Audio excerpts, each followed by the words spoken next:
If you're listening, Mr. King, give me a call. I think I'd be more impressed if you actually watched the video. The Minecraft movie, you have to go into it as though it is a kids movie. Of course. I think a lot of people that said that they didn't like it, I don't think that they understood that it's my a kids inner movie. child is like on the surface. It's like there's a tin veneer and he's right there, so I should be fine. There you go. There you go. Okay, so since I got you, and everything, so you had just mentioned that 10 years ago you were a tiny little booth over in the corner. Yeah. Did you ever expect that Dead by Daylight would grow in the popularity that it has, and that you'd be going this long with it? I mean, you can dream, right? And you should. Kids dream. But no, we had no idea, right? We were young, we were completely clueless, full of vim and vigor, and we were hoping for the best. We were just excited to be here and show the game to people. And the story is, essentially, we were right next to the Twitch booth. And so the first day we were there, we showed it to a couple of people, and people were excited, and it was fun. And then the next day, we had like a crazy lineup because people talked, Right. And they saw the game, and they tried it, and they figured, especially for content creators who make a living out of overreacting and bigger Shock than life, Pikachu face. this was gold for them. They're like, this is a good show, right? And so we sort of immediately started building a relationship with our content creators, and it was just us. Like, we didn't have a big team back then. There was 30 of us. Behavior. Now it's 350 about people working on DVD every day. So yeah, that's a lot. Things have changed a little bit. Gotcha. And then we used to just do our own stuff, and then all of a sudden we did Halloween. It was the first one we did in the first year.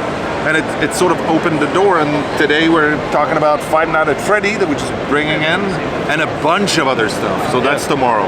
And the community really kind of picks it up from there too, and they take it with it. Like, absolutely. You talk about the Halloween. I know tons of creators that all say they had the sexy Michael Myers and the hospital gown. There you go.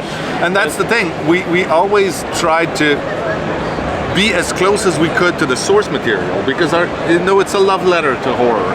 It is a way for us to honor something that means a lot to us. So we always treat these licenses with the utmost respect. But at the same time, you're supposed to have fun. You're supposed to have a good time. We know people want to be able to meme around a little bit. That's part of the fun. That's part of the enjoyment. That's why, when you talk to horror movie fans, they will say something like, this movie is so bad you have to see it, right? Because it's sort of part of horror also. The sort of cheesiness that comes with it and the camp is very, very important to it. Gotcha. Now I know, talked about first successes, right, and how it's grown. Is there anything along the journey at any point in time to where you thought, that just fell flat on its face? Like, that did not turn out the way that we hoped that it would?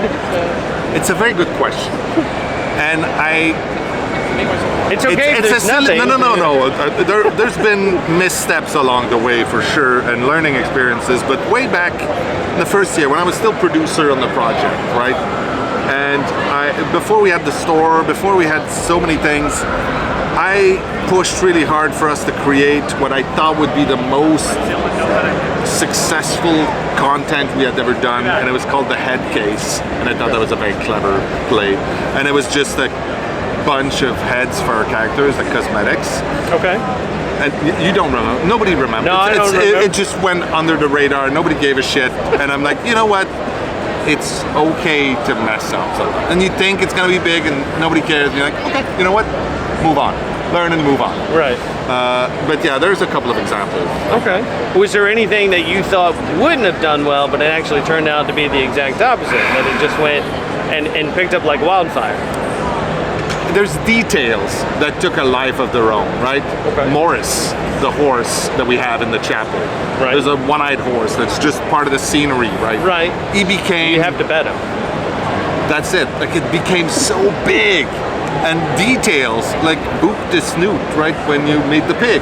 Right. There are things like that where you're like, that's sort of the magic of having so many really dynamic content creators that make a lot of stuff, and these kind of things sort of pick up and grow within the community, and it's awesome. Gotcha.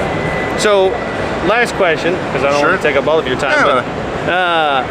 Is there anything that you personally would like to see added in that maybe has not yet been talked about, or maybe it's on the horizon? Yes. Okay. All right. That's the extent of it. I mean, these things, there's two categories, right? There's either the stuff that I can say, yes, I would absolutely love, and then we're working on it, or at least I'm trying really hard to get in contact with the people to work on it. Or there's the stuff that we tried and it just fell and we know it's never going to happen, and that's sort of sad to talk about it because people are going to go, oh yeah, that would be amazing, and it's never happening. It's never going to happen. So there's no good answer to that, except yes. Okay. Okay. So it was kind of thinking, I guess, the second half to that question of like, you know, was there anybody that I guess that you wanted to work with that you couldn't, but I guess obviously you don't want to talk. There's one name. There's Stephen King. Okay. Huge fan of Stephen King. I was just talking during the production process, actually, 10 years ago.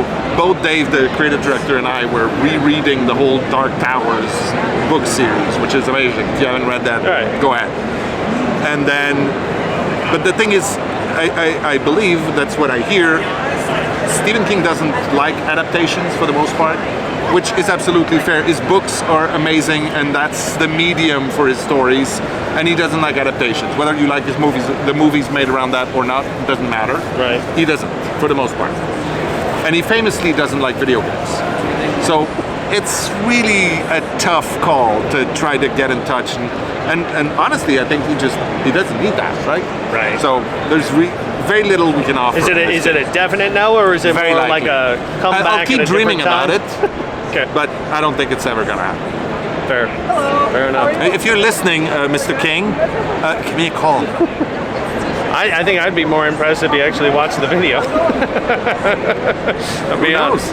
Well, hey, I appreciate it. Thank you so much for your time. It was my pleasure.